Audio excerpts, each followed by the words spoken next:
ரேசல்மா என்ன பண்ணுற? நிற்கிறேன். என்னாச்சு, இன்னைக்கு அழுவி இருக்கியோ? ஆமாம். அப்படியா? ஏன்? என்ன திட்டானோ உங்கள் அண்ணனா? ஆமாம். சரி, இன்னைக்கு ஒரு கணக்கு கேட்கட்டா? 500ல் 2 0 போனால் எவ்வளோ ரூபா?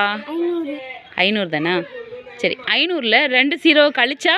5. 500ல் 2 0 போனால் 500. 500ல் 2 0 கழிச்சா 5. 5 தானோ? உனக்கு யாரில் இப்படிலாம் சொல்லித்தரா? உனக்கு எப்படி தெரியுது?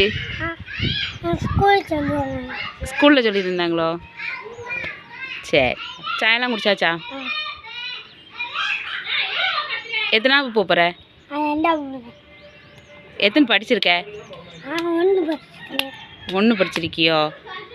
சரி, இன்னைக்கு குழம்பு என்னது உங்கள் வீட்டில்? தெரியலையா? காலையில் சாப்பிட்டியா?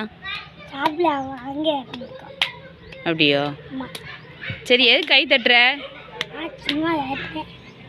சும்மா தட்டுறியோ? உனக்கு வேறு என்னலாம் தெரியும்? ம், இங்கிலீஷ் தெரியுமா? தமிழ் தெரியுமா? ம், தெரியுமா? சரி, அப்போ மறுவாவையும் ஸ்கூலுக்கு கூட்டு போ, சரியா? இனிமேல் போகும்போது எப்போ ஸ்கூல் ஓப்பன் பண்ணுறாங்க? தெரியலையா? அடுத்த மாதமா? கிட்ட தள்ளி வா. அடுத்த மாதமா? சரி, அப்போ அடுத்த மாதம் போகும்போது மறுவாவையும் கூட்டு போவியா? சரி, வைக்கட்டா?